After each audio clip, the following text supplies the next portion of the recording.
Welcome back to Forbidden Knowledge News. I'm your host, Chris Matthew. Today my guests are Ronald and Philip Kinsella. Before I bring them on, a couple of announcements. You can always get new episodes free on Rokfin, Odysee, and all podcast platforms. We're currently banned from YouTube with a strike for another week and a half, so we won't be there for a little while. Check us out on Rokfin. This is where you get all of our content, all our premium content, and best of all the shows from every creator that's there on Rokfin. You're going to want to check out the podcasts that we feature on the Forbidden Knowledge Network. Check those out. You get those all on our website, forbiddenknowledge.news, and follow us on Facebook. Both of our pages, Forbidden Knowledge News and the Forbidden Knowledge Network. Those links are in the description. And what is it that Big Pharma fears most? It's you being healthy and not part of the perpetual cycle of being poisoned by our Big Pharma and our medical industry. Break yourself free and check out what may be the most powerful antioxidant known to man. C60 Purple Power has been personally outstanding for me. But do your own research. Click the link in the description. Check out their website. And if you order, you can get 10% off plus free shipping. And you can get C60 for your pets. So go check that out. Today I want to welcome back to the show Ronald and Philip Kinsella. Ronald is a writer, artist, and hosts a radio show, Twin Souls, along with his identical twin brother Philip, which is part of the Paranormal UK network. Ronald has been studying UFO subject for many years, and Philip is an award-winning medium and has appeared on national television and international radio. He has authored various books and many articles not only on UFOs, but also aspects of the afterlife. Ronald and Philip, welcome back. How are y'all doing? We're okay, thank you very much, Chris, and thanks for having us back on again. This is Philip. And this is Ronnie, yes. It's great to be on your show again. Thank you for having us. Yes, it's great to have you back, and luckily I've got your nameplates correctly on the screen, so it'll be displayed correctly so everyone knows who is speaking, so it's going to be a great time, and it has been a while since you have both been on, and we were just talking about this, man. We live in a much different world, even since when we last spoke, where, amongst everything else, it seems that folks at least have a bit more of an open mind to this type of phenomenon, especially in the last couple of years, which makes this very interesting. And your stories are both very interesting, and you've done some great research into the phenomenon. And last time you were on, we had a great conversation, and I want to go even deeper tonight. So it's been a while since you've been on, and I'd love it if you both could remind the audience how you got involved with this research and how the phenomena kind of manifested and started in your lives. Yes, well, with both of us being identical twins, we're 7 minutes apart, and I, Philip, are the oldest by 7 minutes. I had no wish to really become involved with the UFO aspect of investigations, but the encounter of a sphere with our maternal grandmother when we were quite young, that spurred an interest within the subject. But it wasn't until some years later, in 1989, when we lived in the village of Marston Mortain, just outside Bedfordshire, in the winter, that I had what is termed, what you would term an alien abduction. And of course, during that point, I wasn't happy with the way that the events led. And I wanted to investigate this further because, as I was led to believe, an abduction happened on a very physical level of integration. However, without going into too much detail, because it's very long-winded, one part of the experience that I had with my brother and my sister and a dog in the house had been a physical observation of this being, that by myself and the dog, of all things. And then the abduction, as they call it, happened in the early hours of the morning on a different level of integration. And this is why I was so interested to try and fathom out what we are dealing with in terms of abductions and also with regards to the greys. And Ronnie will speak for as well. Yes, I mean, after this sphere we saw with our grandma in 1982, we were 13. That year in winter, I was taken. And it took me years to work out that it was actually an abduction. I wasn't interested in the subject then. And of course, you couldn't talk about it. You could be considered mad, a crackpot. But they who took me were doctors, or they were shielded or armored. I couldn't see their faces. They were doctors pressing for an operation. They kept harping on about an operation. And they put me out. They knocked me out when I saw them. I've documented all this anyway, to put me back down. And then they showed me the hologram or image of a Cheshire cat. And I couldn't work out what the image of the Cheshire cat meant until 30 years later. Then I realized it might have been an insurance policy on their behalf. They showed me that so that when I go to see a psychologist, they'd consider me completely mad. They'll say, no, hang on a minute, you've seen Alice in Wonderland. But do you know what did it for me, Chris? What caused this confusion is the fact that the doctor spoke the Queen's English and the Cheshire cat. So it's as if it was magic, but it wasn't. Something very nasty was twisting reality or making me see something completely different from what they might be. That's what I've learned now about it. It wasn't a very positive experience, and nor was yours. No, mine was very negative. But, you know, you can be labeled within this department of investigations of someone who just makes something up or is deluded. But I doubt very much that both of us, and indeed many other good researchers, investigators, experiencers, abductees, whatever department that you fall within, you know, are chasing some kind of dream. And I think that through my experience and through Ronnie's experience and what we've gone through, I tend to link my investigations more into the research now, which is passionate, a drive towards the truth of what we're dealing with, because on an empirical level of conscious awareness, we still don't know what we're dealing with. And I'm absolutely convinced that we have to go outside the comfort zone of this, kind of like contained, materialistic phenomena that's stuck in a box. And any suggestion of anything that could possibly be affecting this is instantly dismissed. But now, what's interesting is that a lot of researchers, a lot of people are beginning to open up to the interdimensional or hyperdimensional hypothesis. And this is something that I wrote about back in 1996 with regards to the trying to put the pieces together about what the greys were, where they came from. And just very quickly, I know that you have to be very careful, and I have to stress here that both Ronnie and I are very open to all forms of, what these things could be. We're not putting ourselves in a box and saying this is what it is. But a lot of the research that we've been doing shows us to a point that we are dealing with something that could be beyond the parameters of our space-time understanding. So that is really fascinating. You're referring to being perhaps interdimensional. Correct, yeah. Right, yes, and I want to get a lot deeper into that aspect of it. And how old were you both when this kind of first major event occurred again? 13 with the 13. sphere with our grandmother. Then you were 13 with the doctors. Or the alleged doctors. And what happened was that we had come back from South Africa and lived in Luton, in an old big Victorian house. And our grandparents lived in Middlesex and Feltham in a big house there. And then when we moved then to Marston Mortain, and I was 20 years of age when I had that experience with the abduction, as they call it. I know people criticize me and saying, well, why do you state it could be an abduction? Well, I still don't know what it was. Although we have to have labels for things, we have to understand that, the way that I think is trying to put the pieces together. And interestingly, another good researcher, with regard to my experience that I had back in 1989, he put two parts to the puzzle together that shocked me, that I had been completely unaware of.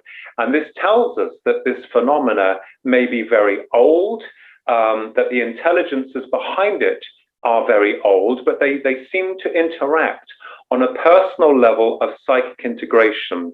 And this is why, when I've been dealing with the research of the abduction phenomena, I was then looking into another area of consciousness, which seemed to parallel the abduction phenomena, which is the near-death experience. Although they're both very different, they seem to operate upon the same parameters, as it were. And so this is what led me into more in the investigations of what a certain faction, we can't label all of them, as the wonderful Kathleen Marden told us once, that, you know, it could be a rogue group of greys. No, but this is the trouble with this subject, and I'll just say it bluntly. We keep referring to them as alien, but are they? Alien in a sense as being off-world. You see, we're open to all forms of speculation. Now, you will have some people who will categorically swear that they are from here or they are from there. We don't know. They could be off-world. I'm not discounting that. They could be interdimensional. They could be from under the sea or from Antarctica, from within the earth. I'm not discounting it. Or even, as I speculated, we could be dealing with, as laughable as it may seem, the dead. I mean, it is not so fantastic as we would refer to them being out of space. Is it possible that this force or this intelligence has fashioned itself to appear very elaborate, that it does use flying saucers, tongue-in-cheek, no pun intended, and to appear as spacemen? You see, this is wonderful. The thing is, I think the wonderful thing about this subject is we are open to all forms of speculation, and we must keep that window open, because if we are tunnel vision, it's going to cause problems. I know of one particular person who was adamant, absolutely adamant, they're from the future. I'm not discounting that, but we cannot swear blind on that. Yes, and I think also the one area of the abduction phenomena that really fascinated me with regards to the Greys, because they were part of the experience that I had. Again, we get to that very difficult and painful area of whether or not we are dealing with spacemen from another planet, interdimensionals, hyperdimensionals, whether or not they are demons, and the list goes on. But what really whetted my appetite about them was the fact of this so-called interest from the Greys with regards to reproduction. Now, for me, that sounded quite suspect many years ago, of why a species that cannot reproduce are interested in, you know, some form of replication or biological ingestion and creating a new hybrid. And as I said before, other researchers, I was very honored to have met Dr. David Jacobs many years ago in Arizona, and he has his own thoughts about it. And I think it's wonderful that we're able to, you know, try and stretch the mind into areas, because, you know, although Ronnie always laughs and says, you know, academics don't eat off gold plates. It's like, it's really great to be able to think outside the box. So my idea is that perhaps with regards to most of the phenomena, a lot of it, and we have to be honest with everything here, is frightening, and there is a level of security which is trying to dampen down the subject to the public. And not least of all, researchers who are, you know, opening their own cans to have a look inside. But I think and feel that, you know, most of the phenomena, because it's so unpredictable and seems to attach itself to individuals on a personal level of integration, this is worrying. But also, at the same token, if I can sound a little bit contradictory here, fascinating, because we need to find out what is causing this phenomena, why we have these reports of UFOs and personal integration, the honest, truthful people with regards to abductions or those experiences, and also looking at the variety of the world with regards to Skinwalker Ranch in Utah and other hotspots around the world. And I think this is very fascinating, and a lot of researchers are really, really pushing the boundaries to find out just what this is and where it's coming from. Yeah, I was always confused, Chris, when I researched this subject.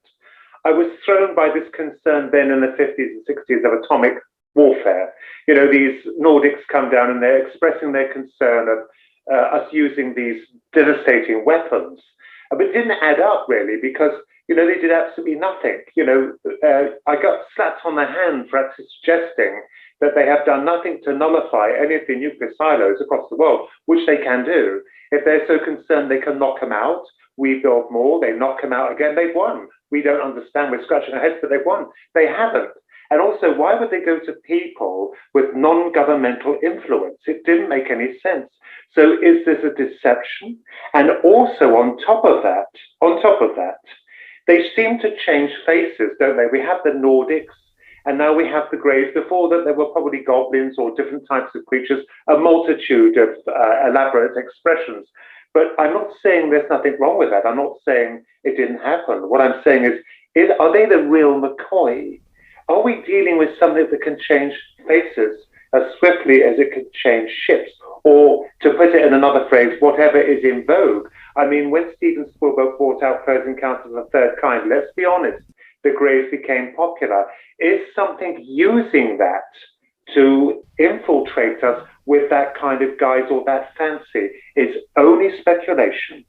Now, Ronald, I've been along those lines of thinking for actually a few years now, that the possibility this could be some kind of grand trickster intelligence that has the ability to shift our perception through consciousness. And I know that I've been knowing for a couple of years that there's heavy connections to paranormal activity, even the afterlife. The more I look into this, it all seems to be part of this massive onion that we need to keep unpeeling layers and layers, and it all seems to be connected. Now, before these major incidences that you've experienced, did you experience paranormal activity? A lot of people who have a lot of contact in abductions also have paranormal activity connected. Yes, absolutely. Yes, and this is what led me into the understanding of consciousness, the soul, survival of, if we survive death. And that was another area which really intrigued me. And I researched that I'm still researching it today. And it seems strange that, even in our childhood, both of us had some very strange things happen to us. But when after we, from the age of 13, beyond that point, till I got to 20, not really much happened in the way of experiences. It was more within our childhood. And then, of course, when we got to the age of 13, then it seemed to calm down.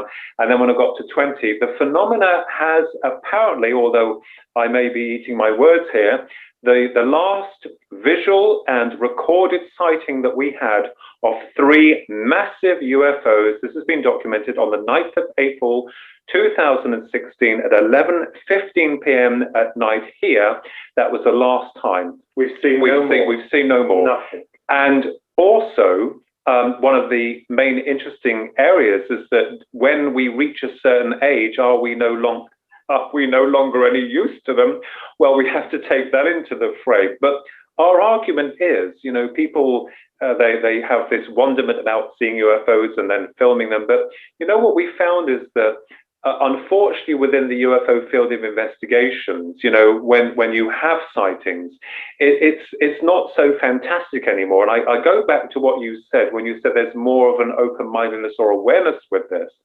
And I think because of, the programs that's being released, Ancient Aliens, and also with the Skinwalker Ranch and the Curse of Skinwalker Ranch, and thank goodness to, the researchers there, Brandon Frugal and his team are doing an amazing, what we found amazing was the fact that he is allowing the public to see what they're doing. And I think that is really heartwarming from our perspective to think, wow, they're not holding back. Whereas, in the old days, the military establishments have contained any form of filming of UFOs or, anything of that kind that does not fit within the current programmed curriculum of what the system wants us to believe. Yes, but it's always one step ahead. And I said this in my book, as I suggested as we were talking about, I'm glad we have similar views on that, Chris, about, the many faces it wears or this phenomena seems to address. It's the fact that it's always one step ahead. You can't catch it. It's like trying to catch shadows. It will leave no evidence, if any at all. So it's like when I saw the triangular ship, I saw one, I think it was, I know it sounds dubious because I haven't recorded it, but I did record it because then I wasn't published. I wasn't interested in the phenomena. It was about 2010. I saw a triangular ship in broad daylight, and it came over the house. The strange thing about this was it was huge. The strange thing about this was, now what's ironic about this, talking about these UFOs, is that a few years prior to that, I had been to some friends, and one of them was a top researcher, and he described to me that he believed the triangular ships were military. Well, I can assure you this thing was not. Also, what's interesting is what I took good note of it was the corners. Now, when he showed me all these pictures, which were amazing, and I don't doubt them, they're very sharp. Then they were sharp. The one I saw, its corners were rounded, beautifully smooth. I had a good look at this. It was 7:15, around 7:15 in the afternoon. It was August. The sun was still up, and I could see the side of it, and it had grooves along the side, one side of it. The belly of it, the undercarriage had no machinery. It was just smooth. There were no engines. There was no sound, and it traveled the speed of a plane. Now, you asked about what really pushed us into this. It was that final one then in 2010 that pushed me for me to write the book. My first book was called Twin Souls. It's out of print now, but it was done by Capital Ban. But it pushed me because I thought, when I saw this, I thought to myself, firstly, that's not military, because let's be honest, the military are smart. They're very, very smart. They're not going to fly super secret aircraft over civilian airspace, certainly not towns. They wouldn't do it. They just wouldn't do it. They're smart. So this was anything but. Another thing I noticed about this craft was the fact when it passed over, we have a lot of birds where we are, lots of birds everywhere. When it crossed, there were none. Now, these came afterwards. I did observe the thing passing, and I noticed there were no birds, but you don't think about it till later on. So that's what spurred my initial interest in actually trying to voice your opinions on it, your observations. But my God, you know what? When you do that, you're in for a battle, aren't you? Because you have so much against you and so little for you, especially if some people consider you perhaps to outshine them, or they think outshine them. So you're in a snake pit, aren't you, when you come out with this? But we've been happy to be linked with a lot of really good and wonderful, prominent researchers. And the thing is, what's really wonderful is that many of them are very open-minded. And in terms of, because all we're all doing is trying to find the truth and to find out what this is. Now, with regards to the abductions and with regards to the Greys and the way that they, come forward without warning, what's interesting about them is that they appear to be devoid of the very attributes that make us human. And I know that I've looked into the antediluvian cultures and creation, and I'm absolutely convinced that we were the byproducts of some form of genetic manipulation on a monumental scale. But I don't feel that they were by the Greys, because the Greys appear to be devoid of all the emotions, the memories, and it's almost like they're looking for something to recreate themselves. Now, this poses another paradox with regards to consciousness, the soul. And I think that, when we look at ourselves as a human species, we've been sold the fact that we live and we die as though we're some kind of biological automaton. Now, I know that's not true. At least I've had enough evidence to suggest this is not the case. And I think that our journey here on this earth plane is only a very small walk through time. And I believe what could be happening is that in this form that we are generating memories and experiences. Now, the Greys, if they have cloned themselves beyond the point of, their replication program has canceled themselves out of creation itself. Beyond exhaustion. Yeah, it could be possible that they no longer have the attributes that they once connected with. And lest we not forget, in the interdimensional hypothesis, it could be possible that the Greys are from a much older universe, and that this is why they come across as the way they do, and they have discovered us as a prominent species that reproduces. And I think that perhaps we have to look at that area, that they could be from a completely different universe or a hyper universe, and that this is why they are so different from us. But we as a species appear to be moving in that direction where the system that we serve wants us all to, think the same, not have your own thoughts. And it's very disconcerting. Ronnie has written about this in his book, The Digital Demon, which our mentor, Philip Mental, has published, about the future of where we're being directed. So the question is, when we're looking into the Department of Ufology, is that are there some departments or secret organizations that know a lot more than what we do? I'm not saying that they've got it all worked out, but that they're trying to guide us towards this AI nightmare. Yeah, there's a point that might match that up. Is the fact that in my book that was published last March, Jack Valet bought out a book called, what was it called? Infinity. Is that what it called, Infinity? No, it wasn't called Infinity. Oh, I'm sorry. Trinity. I'm sorry. It was a lot. No disrespect. I've read it. We've read it. No disrespect to him. Now, because I kept thinking about the Roswell crash, if it happened, which I believe something did. I believe something exotic crashed down there. My opinion was, and I came out with this a year before that, because Philip Mantle was aware of it, because we published the book year after in 2021 in March. I came up with a hypothesis. Was it a Trojan horse? Was it deliberately steered down by something for us to gain this technological equipment? We could decipher it.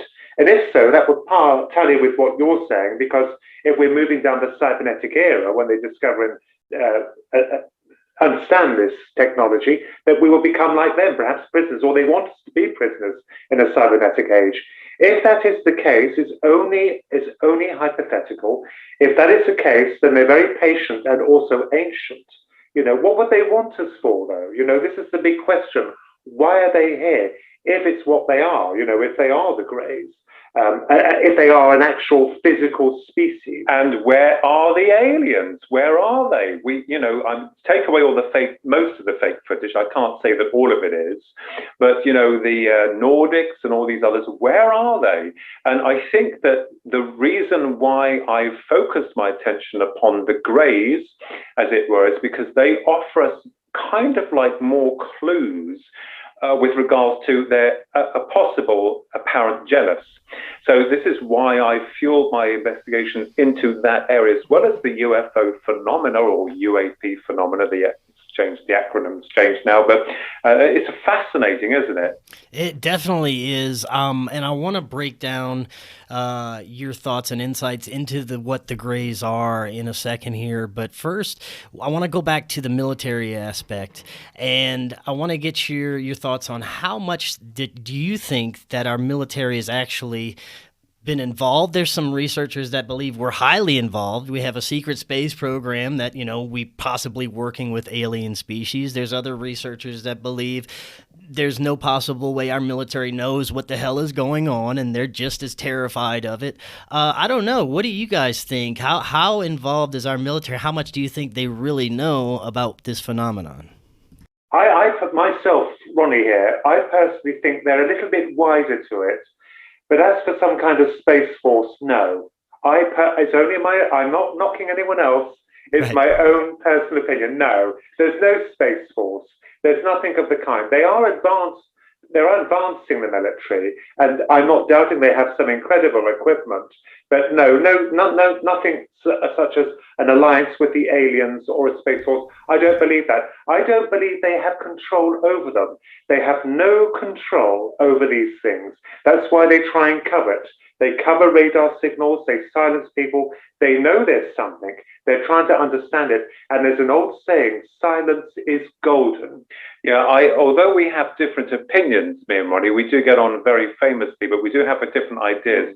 I think there could be a possibility that a certain faction of the military-industrial complex has themselves some kind of exotic technology, and that this is only afforded to the super rich. That could be a possibility. I mean, we've got to be open to that suggestion.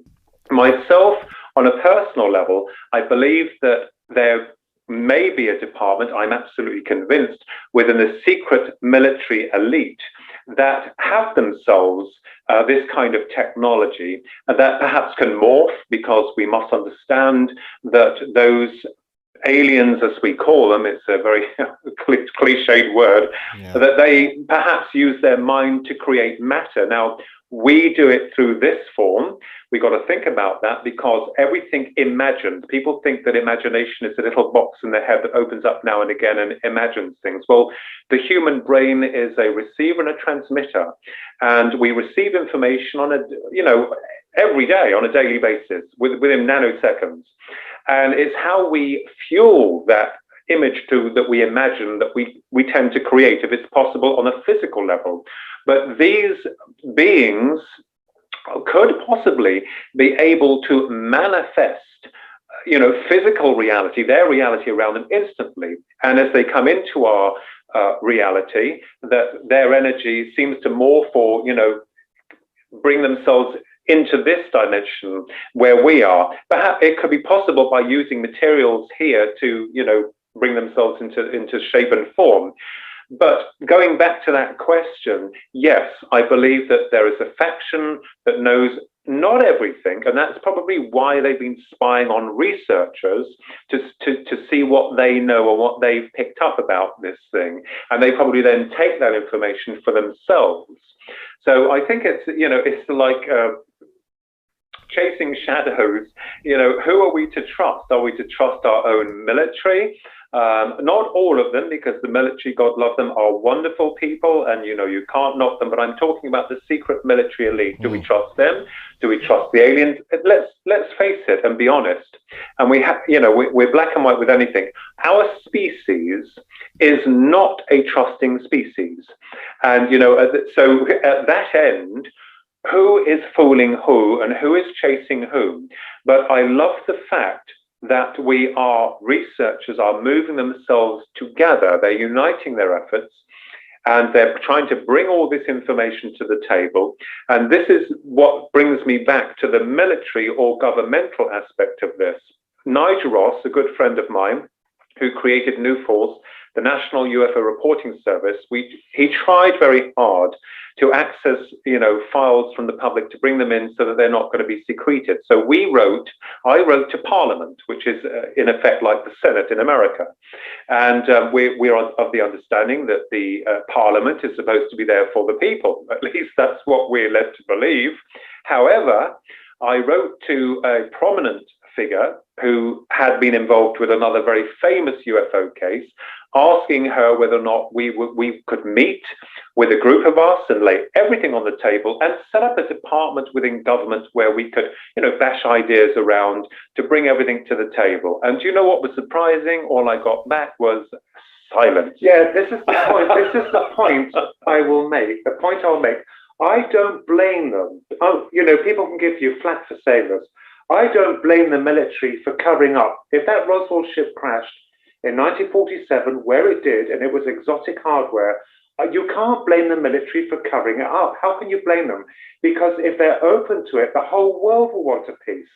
They had to create some kind of guard. And also, in effect, if the world knew that the United States had retrieved exotic hardware from an alien race, think about the other countries, Russia, China, they'll be up in arms. Why is it delivered to the US and not us? Why are they so special? So we now see a pattern where the military has to be very careful. Diplomatically and politically, they have to guard their own backs. I know it was after the Cold War, during that. So, they had to be very careful. So I don't blame them for covering it up. But unfortunately, this is what causes conspiracies. And of course, hearsay and all that. So we're never going to truly know. But as for the fact of them being around here or existing, yes, there is some kind of alien force or extraterrestrial or off-world presence that is acting out, or, it has been doing for decades or hundreds of years. It's just trying to find out what it is. And I think it's wonderful. It's like Sherlock Holmes with a puzzle, isn't it? Yeah. Oh, yeah, man, and we used to believe he was a real man until our maternal grandfather, we used to call him the professor, He bought us all the books, and the day that he told us that he wasn't real, I was devastated. Because we really believed he was a real person. And of course, it's like with anything that you build something up and then you find out it's an illusion. But we know that the UFO phenomenon now, all those years of the media downplaying it and making a lot of us look like we were fools. And now all of a sudden, it's like that's all disappeared. They backtracked. And did you notice also, I love a lot of famous people. I'm not tainting them all with the same brush. But did you notice how famous people were then coming forward just before the release of this report that was 9 pages, all but 9 pages from the Senate and, the governmental, and then all of a sudden they were coming out, bumping up their profiles and saying they've always believed in UFOs. And what was really laughable, when it all went down the plug hole, they disappeared.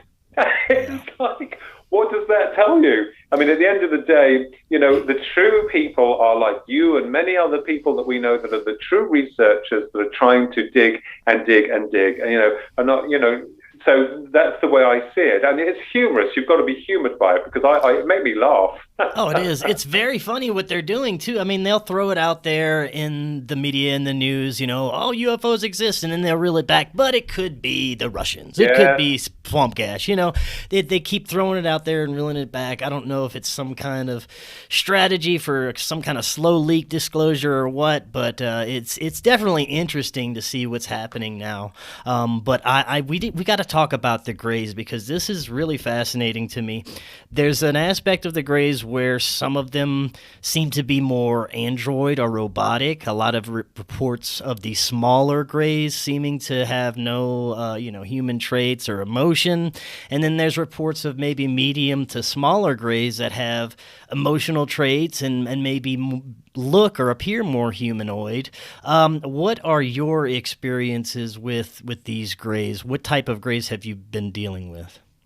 Well, my own opinion of them is I consider two options of them. Now, one of them I just state, it could be possible. I know people are going to say it's ridiculous. It's not. Is it possible they're the dead, offered retribution in this form? Because they do look quite embryonic. I might be wrong, and I accept that. I'm just throwing it out there. Or secondly, is this a force that can create them as we create probes to send to Mars? Like they don't take on the form of us. This force or this intelligence builds little men to act as eyes and ears. So it's quite possible they could be androids or clones. That's where you've been researching. Yeah, the experience that I had back in 1989, there were Greys there. They were the classic 3 foot tall, large-headed ones.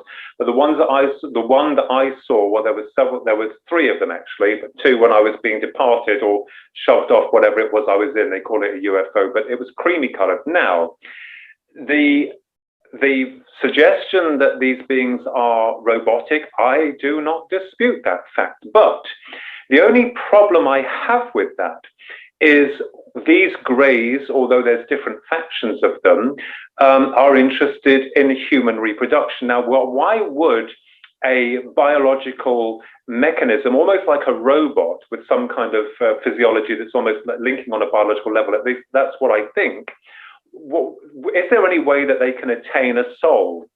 Consciousness, individuality, that I'm not quite sure about. And how the Greys come into our dimension of reality is rather like Star Trek. I mean, they can walk through walls, and they seem to be around someone and they focus a lot of their attention through the eyes.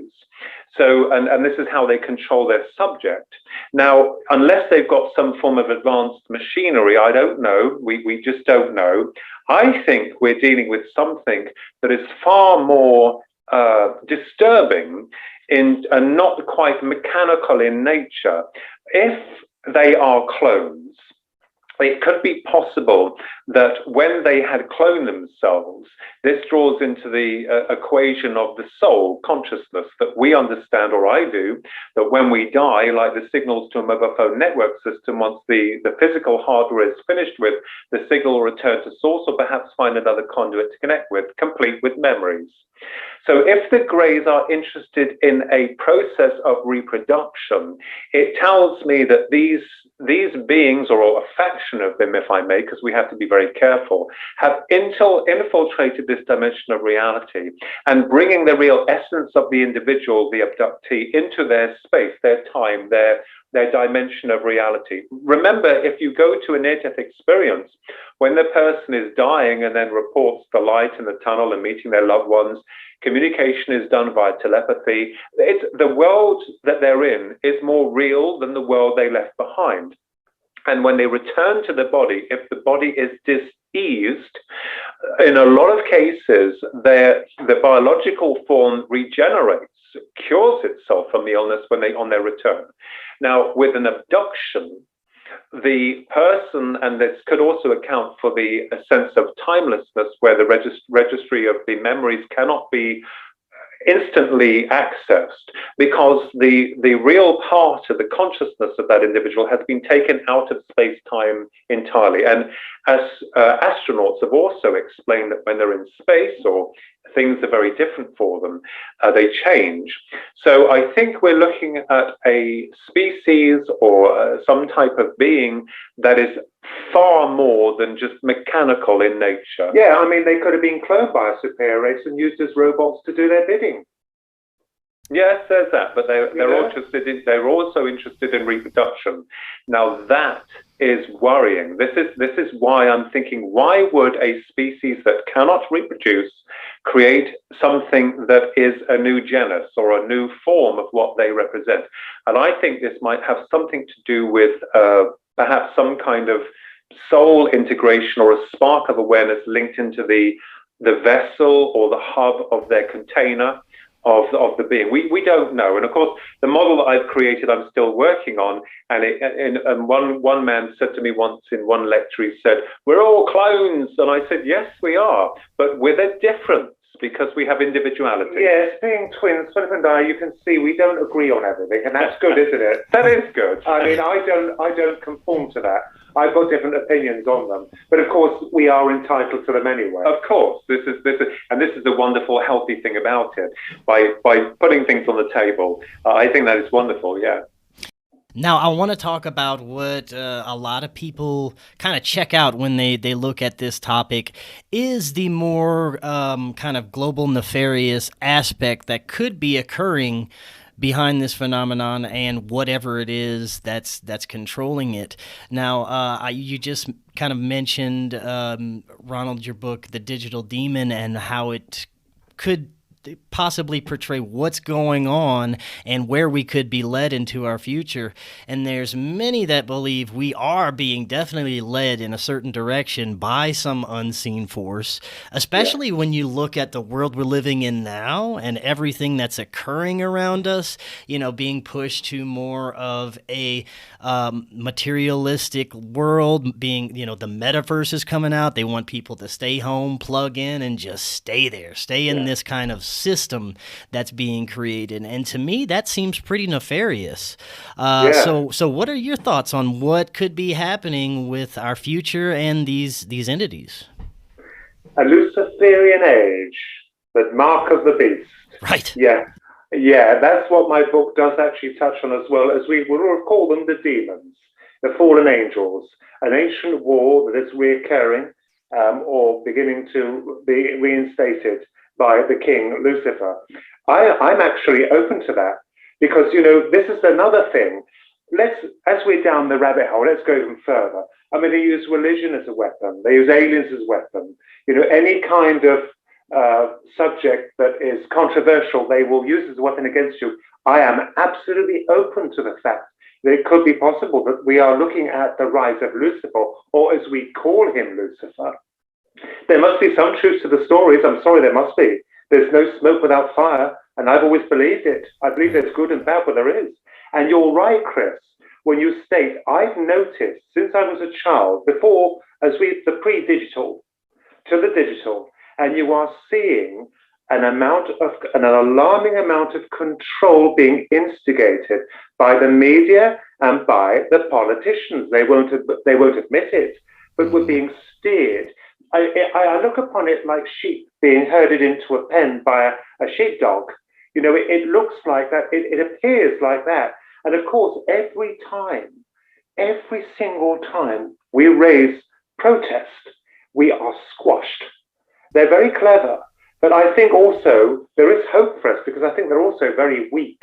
But it's as if something was rising. This is what I get the impression of in the world. Something good was rising, spiritual awareness, and opening a reform, some light, and they were aware of it. So they created something, we won't mention what, many things, to completely crush, bring it down, and isolate and contain. So I love that theory, and I'm with you on that, Chris, the Luciferian, and we can't, I know people will say, you're religious. We're not. I'm not, but I believe in a God. I believe some kind of deity that gave rise to all this. Or a force, consciousness. A force. But so why not Lucifer? Yeah, well, there's an obvious dark and light kind of agenda going on, so, why not? Absolutely, and the other thing that we have to look at here is that with this damning, evidence of control from the media and also from the puppets, the puppet masters themselves are pulling the strings. We're moving into a very dark age. Now, I always used to do a little experiment many years ago about consciousness. And I think the system that we serve has condensed our consciousness, kind of like, as Ronnie says, herded us all in. There were some days where I thought, I'm going to be, not that I'm not positive, but I thought I'm going to really be positive today. I'm going to go out there and I'm going to help everyone. And you know what was happening? Every time I did that, I would get some really horrible situation that challenged that. And my idea on a conscious level is that maybe on a higher level or frequency that, there's a force that can see that you're trying to escape this bubble of negativity, and because and then it's like, no, we're going to pull you down. That's why a lot of people, and this is another area I've been researching, who do go into UFO research or in any other area like psychic research or life after death, they find a lot of the time that they're really challenged. And some people have actually given up because they've had so many bad things happen to them.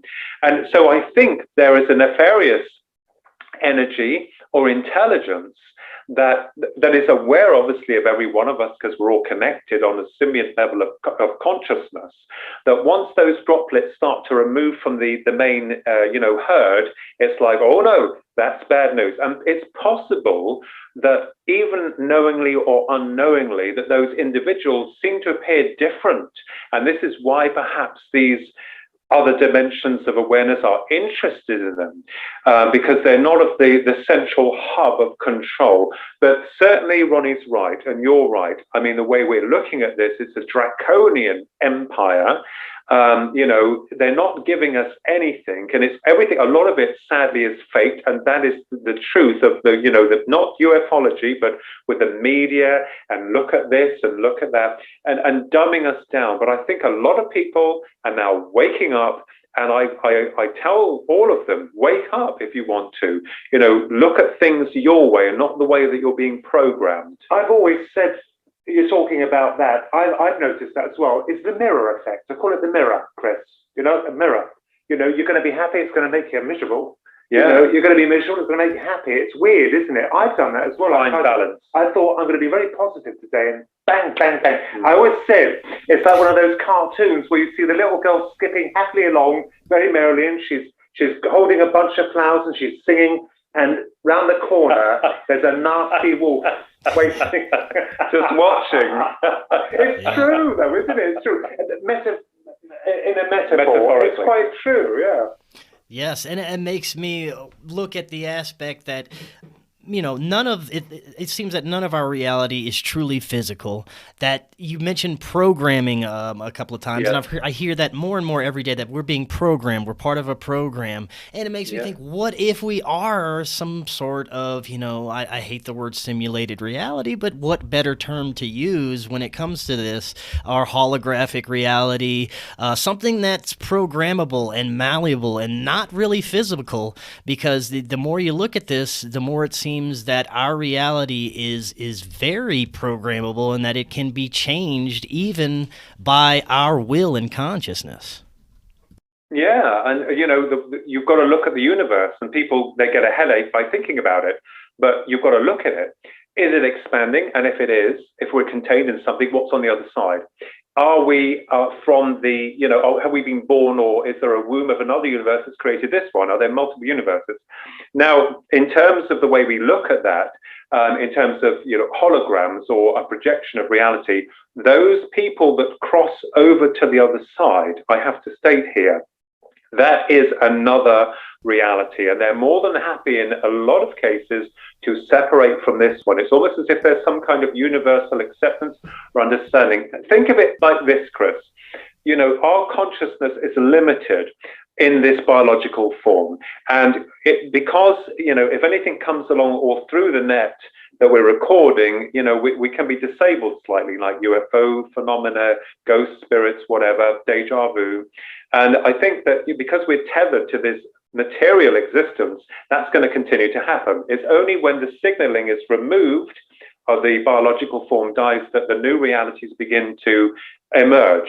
And it's fascinating, and I think this is why we're steering more into the interdimensional hypothesis, because we can skip from one reality to another. So in essence, nothing here will be real to us when we've removed ourselves from this material existence. There'll be another existence. I was just saying, I also thought about, when you look out into space, it's such a crying shame, and I've thought about this again and again, why most of it's dead in our present area. It's all dead apart from us. And when scientists or astronomers state that they found an Earth-like planet, well, sure, it might be, but it's billions of light years away, comfortably out of reach. So we're not troubled by the aliens. So it keeps the propaganda and the conditioning in place. If there are aliens, they don't exist. You can't win, or they can't get to you. Yeah. Right, and when you look at space, there's mounting evidence that we may not have even gone to places that we're saying that we are, and a lot of the images and things of that nature that come from NASA aren't really real. So it makes you wonder, have we gone to space? What's really out there? Can we go? Are we allowed to? Is there? Are we in a section of the solar system that's kind of quarantined to like a human growth program or a spiritual growth program? I don't know. It's very interesting to consider all those aspects, though. I think the saddest part of all of this, this is the reality, the saddest part to all of this within the world today, is that many people would prefer to believe a half-truth or a lie. And that's not all their fault, because it's because of systematic programming by a system that, and if, a simple example here, and people say, oh no, they're shocked, horror, but it's true. Go on AOL. What do you see on there? Bad news, bad news. Warning, disturbing footage, because they want you to go in and watch it. And this literally clarifies how the fear, how the control, perhaps by a systematic, group of very sinister people are trying to gear for themselves what they want. I mean, and I absolutely feel there's more involved with this. There's more than just the UFOs. I mean, it's possible as well that as these energies come into our dimension of reality, that as they're forcing themselves through, it could be causing a rip in time and space and creating this residue of paranormal activity to settle for a while, become distorted. We don't know. But if I was going to land on the moon, if I had planned a program to land on the moon, and we were not sure of it, because you've got a very cultured world, I would make sure I have a studio as well, so that we can flick switches if something very odd happens. Or show the That's all I'm going to say about it. So you can't blame them in a way, I suppose. You can't blame them. Yeah, no, you're right. And, it seems that we're entering a very crucial time with the development of our spirituality and consciousness, and the opposition trying to crush that and push it down.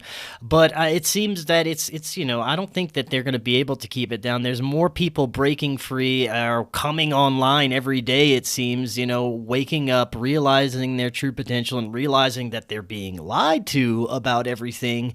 And I think that the more that occurs and the more this kind of snowball effect of a consciousness awakening keeps occurring, that this is going to be reversed. I think that we can get back to a time and or era in this incarnation where we may not be as controlled and lied to and manipulated as in the past. I don't know. What do you think? Yeah, go ahead. Well, look at the Roman Empire. Look at the Egyptian dynasty. They all collapsed in the end. They were powers, sometimes brutal, but they collapsed. Nothing lasts. So I agree with you on that. Absolutely. I think also that the system that we serve, and I call it the system in my works, I think it's losing its power, and it's utilized this last desperate attempt to create more fear and control. Now, the other thing is that with regards to this system, it feeds off negativity, it feeds off power, it feeds off control, and all these other attributes that are negative. And I think that the system needs a conspiracy to conceal its own, because they don't want any transparency to anything that's going to be, revealed. And this is why they very cleverly created the word conspiracy theorist. But no, we have to change that to conspiracy realist, because a lot of people can sniff all of the rubbish that they've been seeping into the, to the areas of investigation, whatever that subject matter may be, to cover their own dark deeds. But I do believe that, in retribution to that, when it's discovered that we are far more than just biological robots that are actually for the system ATM devices, because each and every one of us are just a cash handout for them, when they discover that people are waking up, that they're beginning to realize that, hang on a minute, you're telling us that there's nothing in the universe, that it's all dead, that we live and we die, and there's nothing to look at. No, that is completely rubbish. And I think it's wonderful that all these people now are coming together to put their hand up, and they're asking the right questions, but not getting the correct answers. So this is why I think it's wonderful that we have all each other to connect to now and again, to offload, as it were, and to make sure that that we're all bringing these ideas to the table. So I say the subject matter is for every one of us. No one has exclusive rights to the phenomena. We're all, and I can just see it. I visualize this, a scene of every one of those truthful, wonderful, hardworking researchers all together at that point when the truth will be revealed. That would be, I think that would be a most wonderful moment. I know it's not going to happen. It's some kind of fantasy scene in my head, but we would all connect with that. I think with any kind of dystopia, some kind of tyrannical rule, there is always an Achilles heel. Look at Hitler. Look at Rome, look at Egypt, look at them all of them.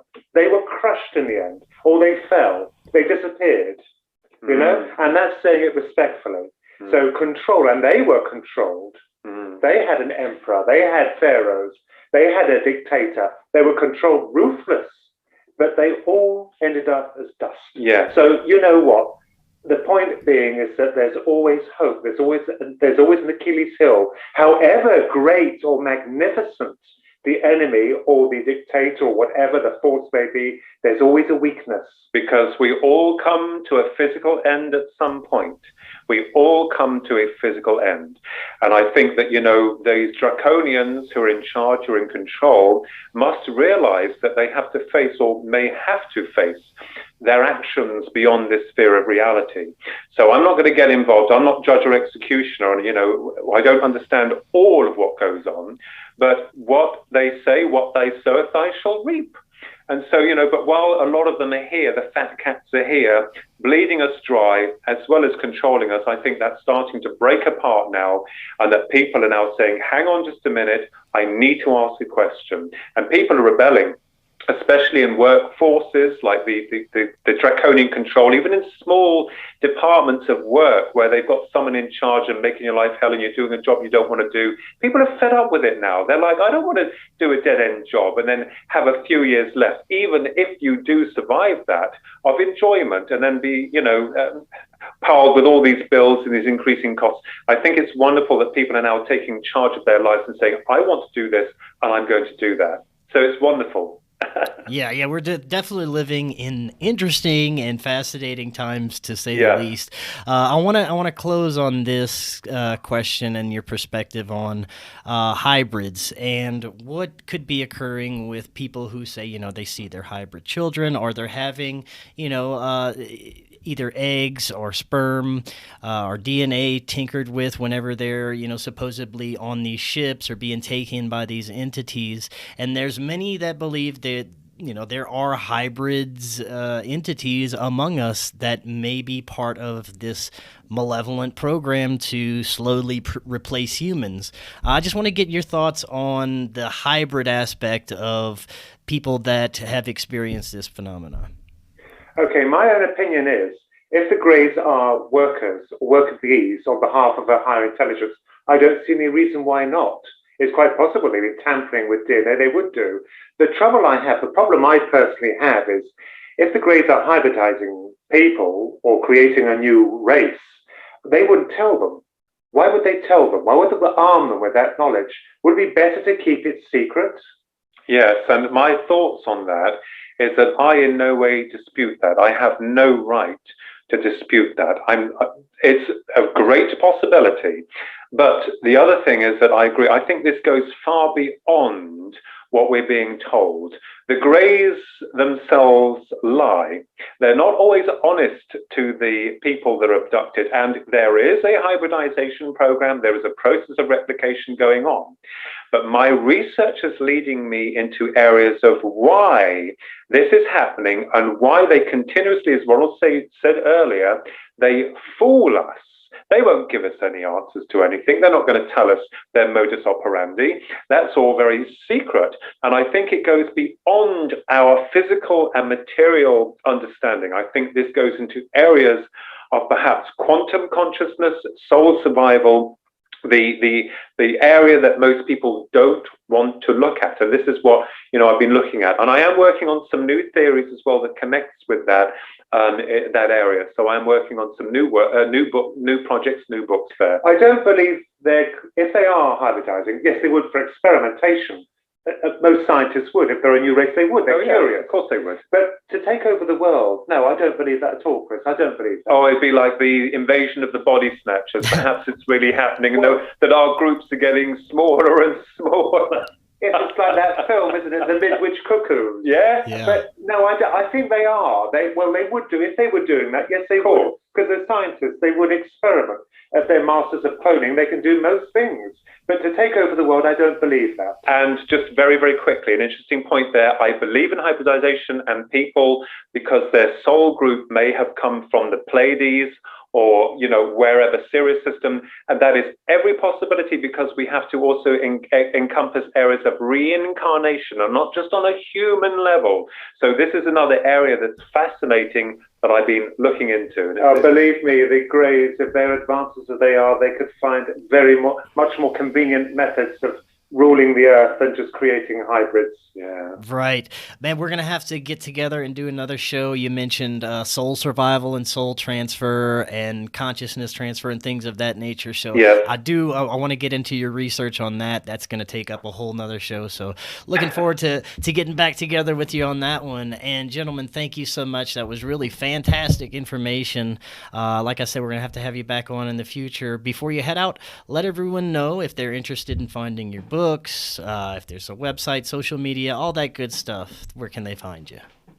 Yeah, our website is www.thekinsellatwins.com, and I've released a book through Philip Mantle, you, the public, deceive the grand UFO deception. And I know that he's republishing very shortly Sky Crash Throughout Time, that I co-authored with the British investigator Brenda Butler, about Rendlesham Forest, and also about the UFOs before and afterwards, and the strange case of the reptilian man. So there's other books in the pipeline as well. And I've got the Digital Demon that's been published, and that goes into the demon aspect. So that goes into Lucifer, and I'm hard-hearted.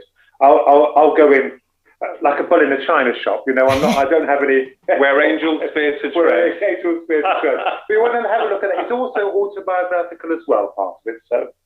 That's great. I've really enjoyed our conversation, and I'm looking forward to speaking with you again. There's tons of stuff we could talk about. So thank you guys for coming on, and we'll be definitely talking again soon. And until next time, everyone, have an excellent evening. We will be talking again tomorrow.